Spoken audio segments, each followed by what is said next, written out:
एक लड़की का बचपन से शौक था कि वो मॉडलिंग का काम करेगी। मॉडलिंग का काम करना उसके लिए पहला और आखिरी सपना था और इस सपने को पूरा करने के लिए वो लड़की बचपन से ही मेहनत करती थी। उसके बाद वो लड़की अपने शहर से दूसरे शहर में चली गई, जहाँ वो अपनी पढ़ाई के साथ साथ मॉडलिंग का भी काम सीख सके। फिर उसने एक मॉडलिंग संस्था में एडमिशन लिया और अपने पढ़ाई के साथ साथ मॉडलिंग का भी काम सीखने लगी। और कहते हैं ना कि जिस चीज़ में आपको बचपन से रुचि हो, उस काम को करने में आपको बहुत ही मज़ा आता है और उस काम को आप बहुत ही जल्दी से सीख भी जाते हो। उस लड़की के साथ भी ऐसा ही हुआ। वो लड़की अपने मॉडलिंग का काम बहुत ही अच्छी से सीख रही थी, हर चीज़ बहुत ही अच्छी तरीके से अचीव कर रही थी। और एक बार उस मॉडलिंग इंस्टीट्यूट में एक कंपनी ऑडिशन लेने के लिए आई थी।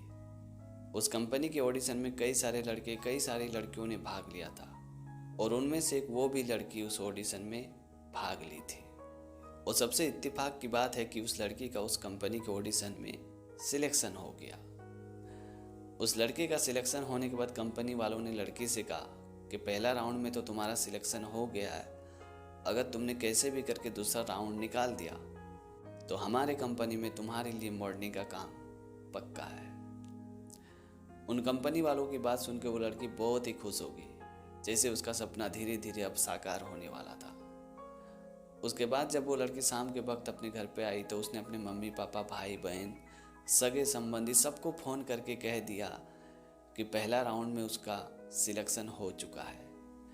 ये बात सुन के उसके माता पिता, भाई बहन, सगे संबंधी बहुत ही खुश हो गए। सभी उस लड़की को मुबारकबाद दे रहा था और ये पल उस लड़की के लिए सबसे ज़्यादा खुशी का पल था। जिस पल का वो बचपन से इंतजार कर रही थी, वो पल आज उसे मिल चुका था। उसके बाद वो लड़की डिनर करने के बाद अपने कमरे में दूध गर्म कर रही थी। अचानक दूध उबलने की वजह से वो लड़की दौड़ी दौड़ी आई और तपेले को जैसे ही उठाई तो गर्म के मारे उसके हाथ से वो तपेली छूट गई और सारा का सारा दूध उसके शरीर में गिर गया। गर्म दूध गिरने की वजह से उसके पीठ में, हाथ में, पैर में सभी जगह छाले पड़ गए थे, मानो पूरी चमड़ी पूरी तरह से जल चुकी थी। फिर वो लड़की जोर जोर से चिल्लाने लगी। तभी उसके कमरे के बाकी फ्रेंड आए और उसे लेके हॉस्पिटल में ले जाके एडमिट कर दिया। हॉस्पिटल जाने के बाद जब डॉक्टर ने उसके चमड़ी को चेक किया तो उसे कहा कि इस चमड़ी में जो घाव है वो कभी नहीं भरेगी और ये दाग जीवन भर नहीं मिटेगी।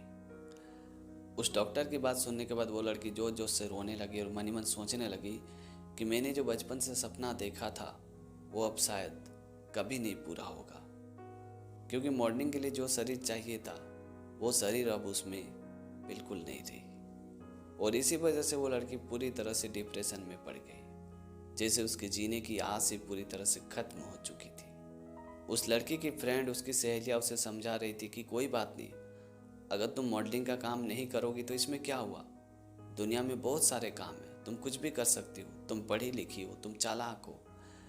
लेकिन वो लड़की बार बार एक ही रट लगा रही थी कि नहीं, मेरे जीवन का एक ही सपना था, मॉडलिंग बनना, और मुझे वही करना है, उसके अलावा और कोई काम मैं कर ही नहीं सकती हूँ। और ये बोल के वो लड़की जोर जोर से रोने लगी। और इस घटना के बारे में जब उसके मम्मी पापा, भाई बहन, रिश्तेदारों को पता चला तो सभी लोग अगले दिन उस लड़की से मिलने के लिए आते हैं और सभी उस लड़की को समझाने की कोशिश करते हैं। लेकिन वो लड़की बार बार एक ही रट लगा रही थी कि मैं ये सदमा बर्दाश्त नहीं कर सकती हूँ, मेरे जीवन का एक ही लक्ष्य था, मॉडलिंग बनना, जो शायद अब वो कभी पूरा नहीं हो सकती है। और ये सब बातें वो लड़की बोल ही रही थी कि उसकी नज़र एक लड़की की टैटू पे गई। उस टैटू को देख के वो लड़की मन ही मन सोचने लगी कि मैं भी अगर अपने जले हुए जगह पर इस तरह की टैटू बना लूँ तो मेरे जलने का किसी को तो पता ही नहीं चलेगा। और इस आइडिया के बाद उस लड़की के अंदर एक जीने की चाहत जाग गई। उसके बाद वो लड़की हॉस्पिटल से अपने घर पे गई और करीबन 2-3 महीने बाद जब उसके जलने का जख्म पूरी तरह से भर चुका था तो वो लड़की उस शहर के सबसे अच्छे टैटू आर्टिस्ट के पास गई और अपने जले हुए जगह पे कुछ इस तरह की टैटू बनवाई जिससे उसके जलने के सारे दाग पूरी तरह से खत्म हो चुके थे। उसके बाद जब वो लड़की दूसरी बार मॉडलिंग के लिए ऑडिशन देने गई तो सबसे हैरानी की बात ये थी कि वो सेलेक्ट हो गई और किसी को कुछ पता ही नहीं चला कि इसके हाथ पांव कभी चले थे। तो दोस्तों, छोटी सी कहानी में ये सिखाती कि अगर वाकई में आप कुछ करना चाहते हैं और आपने ठान लिया कि नहीं ये मुझे करना है तो करना है, तो यकीन मानिए फिर चाहे हालात कोई भी हो, परिस्थितियां कैसा भी हो, आपको सफल होने से कोई भी ताकत कभी नहीं रोक सकती है। तो दोस्तों, आज की टॉपिक आपको कैसी लगी कमेंट करके ज़रूर बताना। और अगर आपने हमारे चैनल को अभी तक सब्सक्राइब नहीं किया तो प्लीज़ यार चैनल को सब्सक्राइब कर देना, क्योंकि इस तरह का कंटेंट मैं हमेशा अपने चैनल पे लाते रहता हूँ।